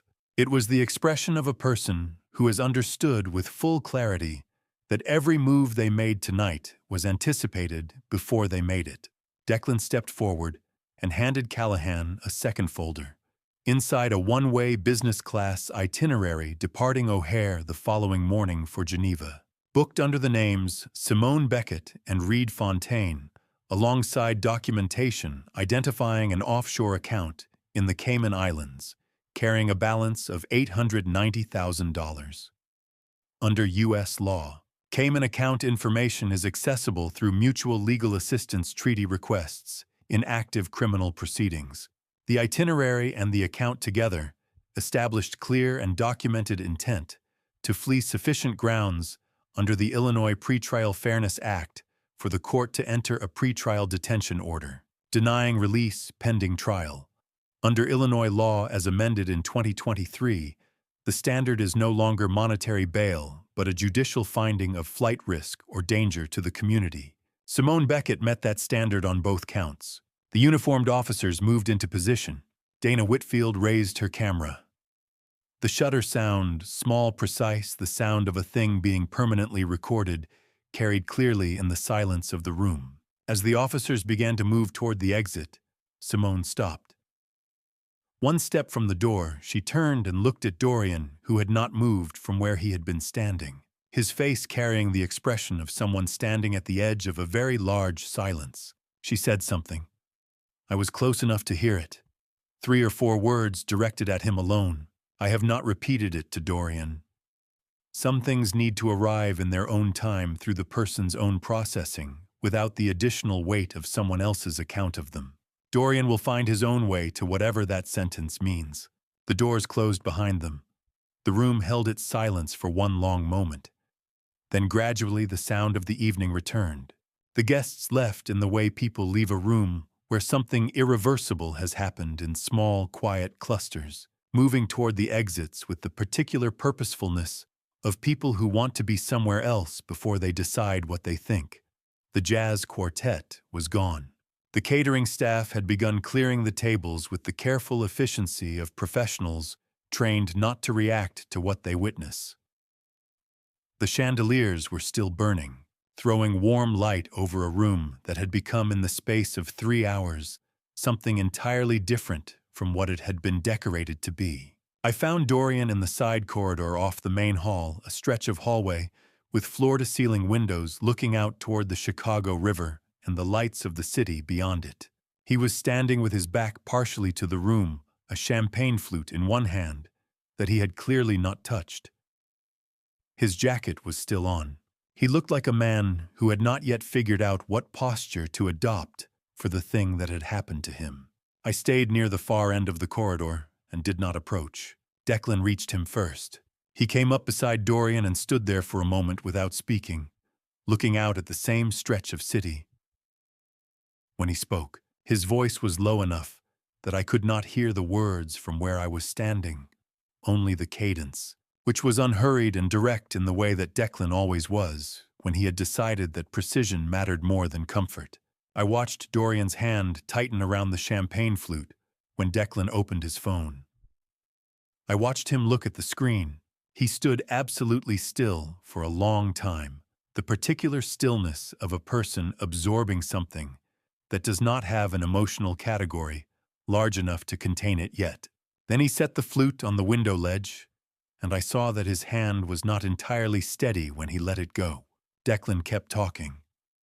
I knew what he was saying because I knew the order in which he would say it, the flight itinerary first, because the concrete fact of it was the clearest thing, the one that required the least interpretation, then the offshore account, then last himself. Dorian turned to look at Declan. At some point during this, I could see his profile from where I stood, and what I saw was not anger, which surprised me, and not betrayal in the sharp, dramatic sense. It was something more like the expression of a man standing in a building he thought he knew, looking at a wall that has just revealed after years that it was carrying weight the whole time. I could not hear what Dorian said when Declan finished, but I saw Declan's response, a small, single nod, steady and without apology. And I understood from the quality of the silence that followed that Declan had said what he had come to say and had not softened any of it. They stood together for another few minutes, not speaking. The city continued outside the window, traffic, moving lights constant. The indifferent, ordinary machinery of a Tuesday night in Chicago, proceeding at its usual pace regardless of what had occurred inside this building. There is something useful about that, I have always found. The world's refusal to pause is its own kind of permission to keep going. Then Dorian moved. He turned from the window, set his shoulders, and walked toward me. Not slowly, not quickly, just directly. The way a person walks when they have made a decision and are carrying it through before they can reconsider it. I did not move toward him. I waited. The way I had learned over 72 years to wait for things that needed to arrive on their own terms. He stopped in front of me. Closer than we had stood in years, I realized. The corridor was quiet, and the light from the window behind him caught the left side of my face. He looked at the scar. Not the way he usually looked at it, the way you look at something peripheral that you have trained yourself not to register directly. He looked at it the way he had looked at it in the main hall when the screen went dark, straight on without looking away, taking it in as the thing it actually was, rather than the thing it had become through long familiarity and careful avoidance. He stood there looking at it for what felt like a long time. Long enough that I understood he was not just seeing the scar. He was reading it, going back through 20 years of a story he had been told only part of, filling in what the video had shown him, placing the scar in the narrative where it actually belonged instead of the peripheral place he had allowed it to occupy. Then he looked down at the floor. "Dad!" One word. His voice broke on it, not the crack of someone losing control, but the deeper break of a structure that has been holding too much weight for too long and has finally found the place where it is allowed to put it down. I looked at my son, 38 years old, CEO of a medical institution that bore our family name, a man who had spent years being managed by someone who understood his capacity for trust and had treated it as a vulnerability rather than a quality worth honoring. And standing in this corridor at 10 o'clock on a Tuesday night, he looked exactly the way he had looked in a smoke-filled bedroom in Connecticut in 2004, present unguarded. Young in the way that people become young again when they have nothing left to protect. Some things cannot be fixed with contracts or court orders or carefully structured financial instruments. I had always known that. I had simply needed to clear enough ground first to get here. I had planned everything about this evening, the sequence, the timing, the documents, the precise order in which each piece of evidence would be presented. I had spent the better part of a year accounting for variables, anticipating responses, preparing for contingencies. There was very little about the last 5 hours that had surprised me, but I had not planned for this room. The small lounge at the end of the corridor had 2 chairs, a narrow sofa, and a lamp on a side table that someone had left on at low setting. Dorian sat across from me with his jacket folded over the arm of the sofa. His eyes were red at the edges. He had not spoken since we came in, and I had not pushed, because I have learned over a long life that the questions a person most needs to ask will arrive on their own if you give them enough silence to form in. He looked at the left side of my face. "You never told me what happened that night," he said. "The actual story. Not the version where you just say it was a fire." "No, I said, I didn't." "Why?" I took a moment with the answer. Not because I did not know it, but because I wanted to give it to him accurately rather than efficiently. "Because I didn't want you carrying hatred as luggage," I said. "Hatred of your mother. Hatred of what happened. The weight of knowing that the person who was supposed to protect you chose not to. That kind of weight follows a person. It shapes the way they see every relationship they ever have afterward. You were 8 years old, and I made a decision, not a perfect one, possibly not even a right one, that you would grow up without it." He was quiet for a moment. "And her? Where did she go?" "She signed the divorce papers 6 months after the fire. No conditions, no custody claim, no forwarding address. Voluntarily through the court. She went to Miami." I paused. In 2007, a private investigator I had retained confirmed that she died in a traffic accident there. Dorian absorbed this, the way he absorbed the documents in the conference room, completely still, not visibly reacting. The way certain structures take a load without any outward sign of stress until you understand the engineering. He was silent for a long time, not grieving exactly, more like a man recalibrating a map he had been using for decades, redrawing it with information that changed the scale of several things he thought he had already accounted for. "You knew all that time," he said finally, "and you didn't say anything. There was nothing to say that would have helped you. She was gone. Telling you how she left would not have brought her back or made her absence easier to carry. It would only have added a specific shape to something that was better left shapeless." He looked at the floor. "That was your decision to make." "It was the decision I made," I said. "I don't know with certainty that it was right. I know why I made it." He sat with that for a while. Then he asked the question I had been expecting since he walked into this room. "Declan, how long did you know I was going the wrong direction?" 3 years, I said. "From the first report he brought me after Simone appeared. The room was very quiet, and you didn't tell me." "I tried," I said, "in the ways I knew how." "You weren't listening. Not because you were incapable of it, you are not an incapable man, Dorian, but because you were trusting someone, and when a person is inside that kind of trust reason from outside, it doesn't reach them. They have to find the exit themselves or have it found for them." I paused. "I know this because I did the same thing in the same way with your mother. I watched things deteriorate for 2 years before I accepted what I was seeing. I am not in a position to judge the pattern. Something shifted in his face when I said that. Not relief. Something more complicated, the adjustment that happens when a person realizes they are not uniquely flawed, that the shape of their mistake has precedent, that they are not the first person to have made it. He looked up. How much did you lose because of me? I shook my head. That's not the right question. Then what is? What do you have left after tonight? I said, and what do you want to do with it? He looked at me for a long moment.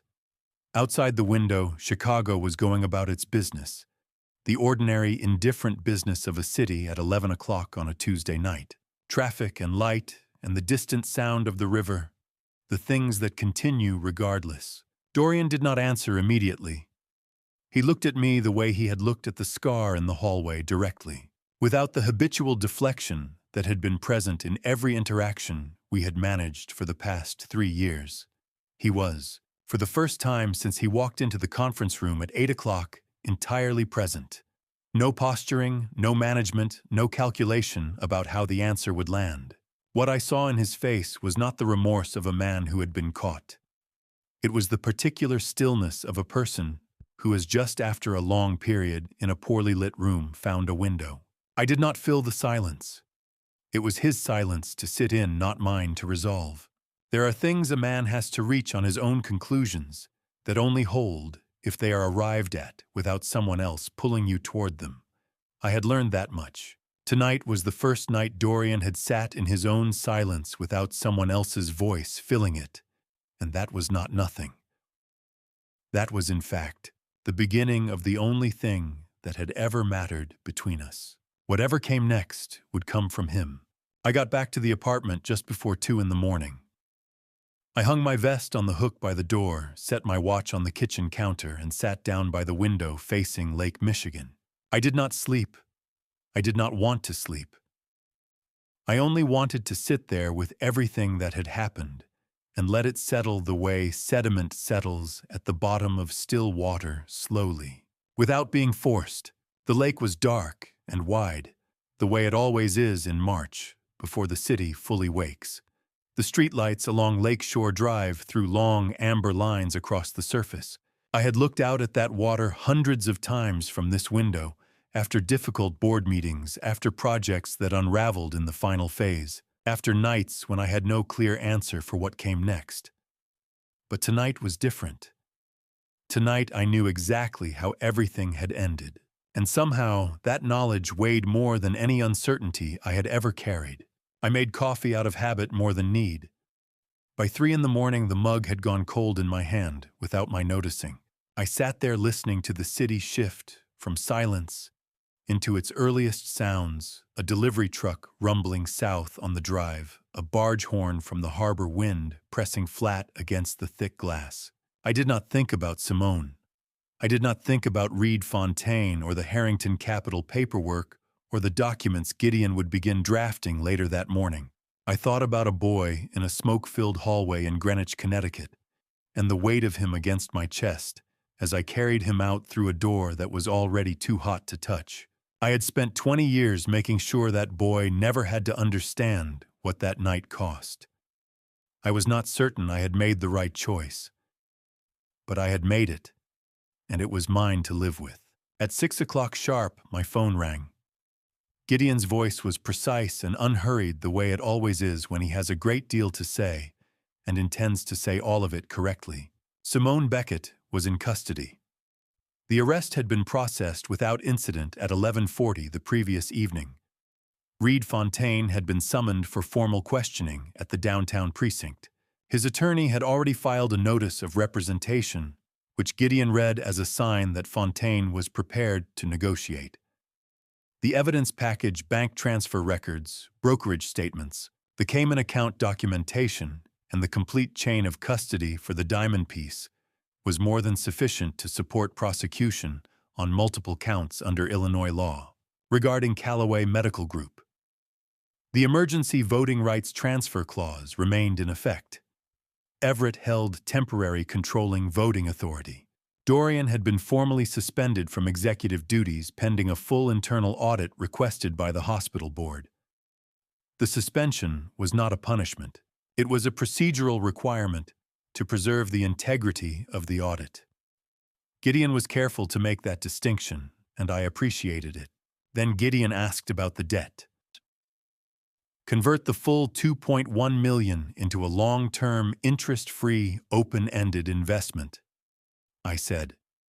Draft the complete legal documentation. Handle the tax treatment correctly, so there is no cancellation of debt income problem for Dorian. One condition: only he participates fully and transparently in the audit and restructuring process. No exceptions and no delays. A brief pause on the line.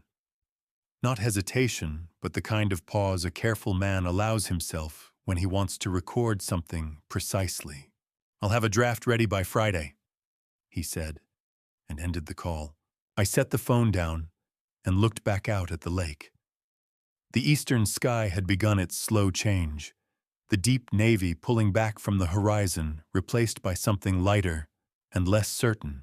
The particular gray that comes just before color returns to the world. I opened the small drawer in the side table beside my chair. Inside, beneath a folded utility bill and a spare set of keys I no longer used, was a piece of paper I had carried from Lake Forest the week I signed the sale agreement on the house, a sketch pencil on plain notebook paper, the lines uneven and enthusiastic. Dorian had drawn it when he was in 7th grade, sitting at my drafting table on a Saturday afternoon while I worked beside him. A building with enormous windows and a rooftop garden and a front entrance flanked by 2 wide staircases that swept outward like open arms. The proportions were entirely wrong. The structural logic was impossible. But he had drawn it with complete conviction, the way a 12-year-old draws anything he believes in, and at the bottom he had printed in careful block letters, "Our building." I sat with that piece of paper in the gray morning light for a long time. Then I folded it carefully along its original crease and slipped it into the breast pocket of my vest, into the same pocket where the velvet box had rested the night before. Now empty and returned to Callahan's evidence room, its purpose fully served. At 5:47 in the morning, my phone buzzed once on the table. The message was from Dorian. "Dad, I'm sorry. I don't know where to start, but I want to start." I read it 3 times. Not because it was complicated, but because there are certain things you have waited long enough for that when they finally arrive, you want to be certain you are reading them correctly.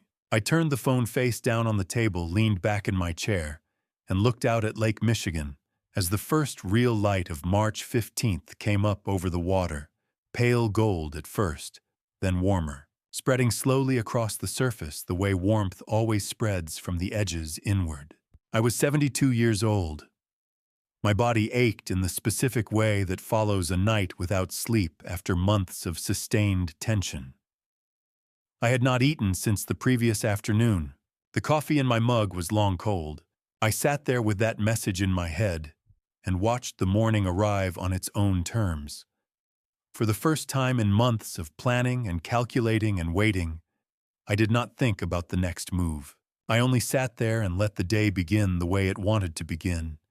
And somewhere in the quiet of that, I understood that whatever came next between Dorian and me would not be settled by contracts or legal clauses or carefully prepared evidence files. It would be settled the slow way, the only way that ever holds. A week passed. The press was still running the story. The lawyers were still busy. But on that Friday afternoon, Dorian sent me a text asking if I wanted to take a walk, and I replied yes before he had finished sending the question. We met at the south entrance of Lincoln Park at 3 o'clock. He was already there when I arrived, standing with his hands in the pockets of a gray jacket, watching a group of kids chase a dog across the open lawn. He looked like a man who had not been sleeping well, but had made peace with that fact. There were new lines around his eyes. He stood differently than I remembered, less assembled, somehow less arranged, more like himself. We shook hands, and then after a half-second, that neither of us planned, we did something we had not done in years. We embraced briefly the way men do when words are insufficient, and they know it. Then we walked north along the lakefront path without deciding to. The afternoon was the kind that Chicago occasionally produces in March. Cool but not cold. The wind off the lake carrying the smell of open water. The sky a pale and honest blue. Joggers passed us. A woman pushed a stroller. Two elderly men played chess at a stone table near the chess pavilion. Life was continuing at its ordinary pace, indifferent to everything that had happened the week before, and I was grateful for that indifference. Dorian spoke first about 20 minutes in. He told me he had submitted his formal resignation as CEO 3 days earlier. The board had accepted it without ceremony. He said the word resignation, the way a person says a word they have been practicing, not with bitterness, but with the careful neutrality of someone who has decided what a thing means and intends to hold to that meaning. He was working with his personal attorney on the financial restructuring. He had spoken to a colleague at Rush University Medical Center about a healthcare advisory position at a community hospital in Oak Park, not a leadership role, not yet. Just a place to be useful while he figured out what useful looked like now. I listened. I did not offer assessments or suggestions. This was not the moment for either. He asked about Declan. I told him the rest of the story, Robert Marsh's final weeks, the anonymous scholarship, the 2 years Declan spent building independent credentials before he ever came near Dorian's orbit. I told him that what I had asked of Declan was not surveillance, it was proximity. I needed someone with the judgment to recognize the moments when Dorian was about to make a decision from which there would be no clean return, and the restraint not to intervene unless the situation became irreversible. Dorian was quiet for a while. We walked past the nature boardwalk, past the small harbor where the sailboats were still in dry storage, their hulls pale and patient in the late afternoon light. Then he said, I kept thinking I should be angry with him, but I can't get there. Because he was the only person in those 3 years who actually tried to tell me something true and I didn't listen. He said it without self-pity, which told me more about where he was than anything else he could have said. I reached into my breast pocket and took out the folded piece of paper. I held it out to him without explanation. He took it, unfolded it, looked at it for a long moment. I watched his face change the way a face changes when it recognizes something it had forgotten it remembered. The uneven pencil lines, the impossible rooftop garden, the 2 staircases sweeping outward like open arms, the block letters at the bottom. Our building. You still have this, he said. It was not quite a question. I kept everything that belonged to you, I said. I always have. He stood there holding the paper with both hands, the way you hold something when you are afraid of damaging it further. The lake stretched out to the east flat and silver in the late light. The horizon where the water met the sky, a clean and uncomplicated line. We stood there for a long time without speaking, and the silence was entirely comfortable the way silence is between people who no longer need to perform anything for each other. Then Dorian folded the paper carefully along its original crease and placed it in his jacket pocket. He turned to face me, and for the first time that afternoon, he looked directly at the long scar on my left cheek. Not past it, not around it, at it. He held my gaze for a moment. Thank you, Dad, he said. He did not explain what the words covered. He did not need to. We both understood that those 3 words were doing the work of a much longer conversation, one that would happen over months and years and ordinary afternoons, in increments small enough to sustain. We said goodbye at the park's north gate 20 minutes later. He walked toward the Red Line station. I walked toward the parking structure on Fullerton. At the corner, I turned back without thinking. He was already turned around, looking at me from the middle of the sidewalk. We looked at each other across maybe 40 feet of afternoon light and city noise 1 full second, perhaps 2. And then we both turned away at the same moment and continued in our separate directions. I walked to my car. I sat behind the wheel without starting the engine. This was not the end of anything. This was the first time we had actually begun. There is a conversation I had been postponing for 2 weeks. Not out of fear, but because I could not find the right opening line for a man who had given 6 years of his life to honor a promise I made to his father. Lincoln Square on a Thursday evening in late March has a particular quality that I had always appreciated without ever examining closely. The old German bakeries and the wine bars, and the independent bookshop with the tilted awning, the neighborhood carrying on with the unhurried confidence of a place that has never needed to prove anything. I had chosen it deliberately. No briefing rooms, no whiteboards, no contractual language waiting in a folder. Declan was already seated when I arrived. He looked the same as always, and entirely different, the same sharp, unhurried attention in his eyes, but something released in his posture, as if a weight he had been carrying at a slight angle for years had finally been set down level. He was 35 years old, and looked for the first time since I had known him exactly his age. We ordered without ceremony. I asked about Boston. He told me the position started in 6 weeks, a mid-size risk management firm, institutional clients, clean work with clear parameters. He said he was looking at apartments in the South End, that he had spent a weekend there in February, and liked the way the streets were laid out, the way you could walk to most things you needed. He talked about it the way a person talks about a future they have actually allowed themselves to want, which was different from how he had spoken about anything for the past several years. Then he paused and said something that I had not expected from him. It's strange not having anyone to watch. I keep noticing things about the people around me, and then remembering I don't have to remember them. He said it without complaint. Just as an observation, the way an architect notices load-bearing walls in a building, he has no professional reason to assess. I waited until after the food arrived. Then I said the thing I had been carrying for 2 weeks, and if I was being fully honest with myself, for considerably longer than that. I owe you an apology. He looked at me steadily, not surprised, not guarded, just present. For what specifically, he asked. For placing you in a position no one should occupy, I said. Between loyalty to me and genuine friendship with Dorian, with no way to fully honor both at the same time. I used you deliberately and with full awareness of what I was doing. My intentions were sound. That has never been sufficient justification for asking another person to spend 6 years of their life navigating consequences I constructed. I stopped. I did not want to qualify it further.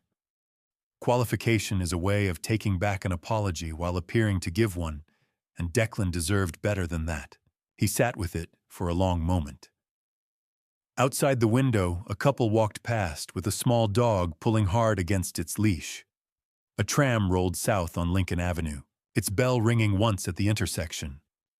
I never felt like a chess piece, Declan said finally. I want you to understand that clearly not as a courtesy to you, but because it happens to be true. He turned his wine glass once on the table. After my father died, I had the degree and the debt, and nothing that felt like a reason to keep moving at the pace I needed to move. What you gave me wasn't just tuition reimbursement. It was a direction. And direction when you're 25 and you've just watched your father disappear by degrees over 14 months, is not a small thing. I did not respond immediately.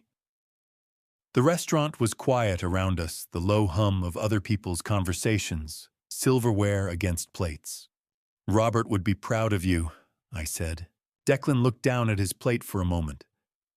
When he raised his head, the corners of his eyes were red, but his expression was composed in the specific way of someone who has made a private decision about what they will and will not allow themselves to show. So would you, he said. With Dorian. I think you know that. We finished the meal without resolving anything further, because nothing further required resolution. That was itself the resolution. We talked about Boston's winters, which he had been warned about by everyone who had ever lived there. We talked about a restaurant in River North that had recently closed, which we had both eaten at separately and never at the same time, which struck us both as faintly absurd given everything else. We talked like two people who had earned the right to talk about nothing in particular. On the sidewalk outside, he stood and extended his hand. I shook it. Then I placed my other hand on his shoulder briefly, without making more of it than it was, and said the only true thing left to say. "You did well, son." He did not answer.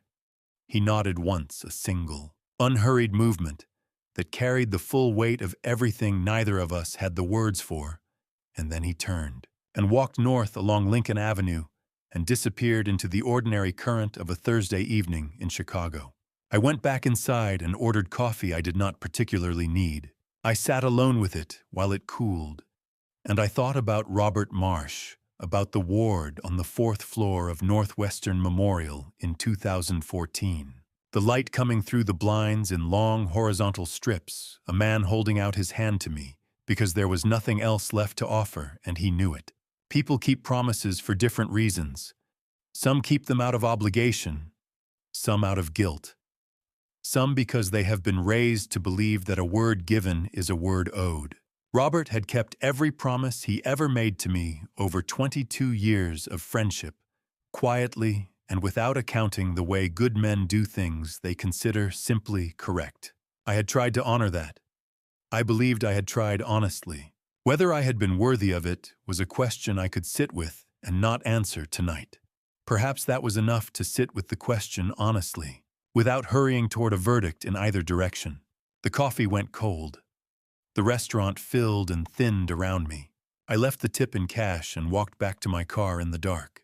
6 months after that night, Chicago's summer had run its course, and the trees in Lincoln Park were beginning their slow turn from green to gold.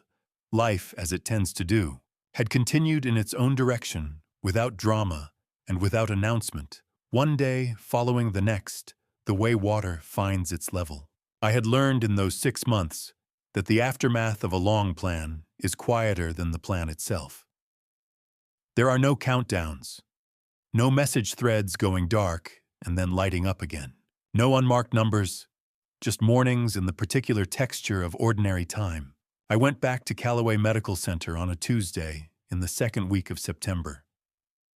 I had not been inside since the night of the opening. I wore no vest, no tie, just a jacket against the early autumn chill, and I walked through the main entrance the way any person walks into a building they helped build and then had to fight to keep standing. The lobby was everything I had designed it to be.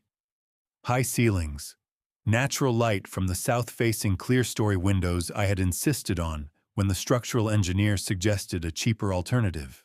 The stone floor I had specified from a quarry in Indiana, each tile laid in a pattern that created a subtle warmth underfoot without announcing itself. A hospital should feel like a place people can breathe. I had always believed that, and standing there on a Tuesday morning watching a nurse walk briskly toward the elevator, watching a man in a gray cardigan carry coffee toward the waiting area, watching a child press her face against the fish tank near the reception desk. I understood that the building was doing exactly what a building is supposed to do. It was holding people. It was being useful. Near the main entrance, mounted at eye level on the wall to the left of the reception desk, was a bronze plaque I had not seen before. It listed the names of the founding investors and contributors.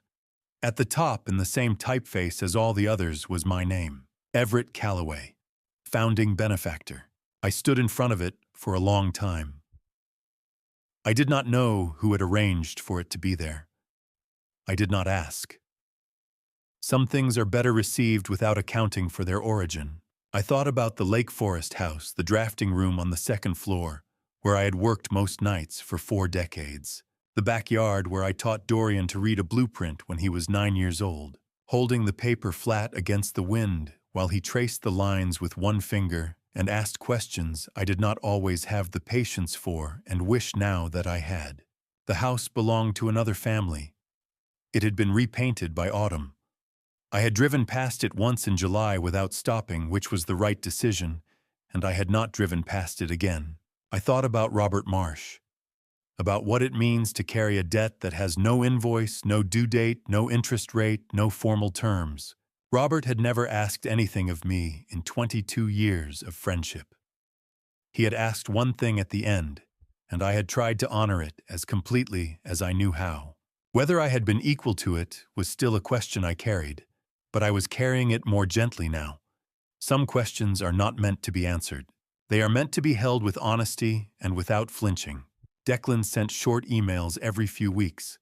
Updates about Boston, about the work, about a hiking trail he had found outside the city that he recommended with the quiet enthusiasm of a man who has discovered that his life, when it belongs entirely to himself, is genuinely enjoyable. I read everyone and replied with equal brevity. It was the right register for what we were to each other now. Dorian called every Sunday. The calls ran 20 minutes, sometimes 30. He talked about the work in Oak Park, a community hospital with limited resources and significant need, the kind of institutional problem he was well suited to understand.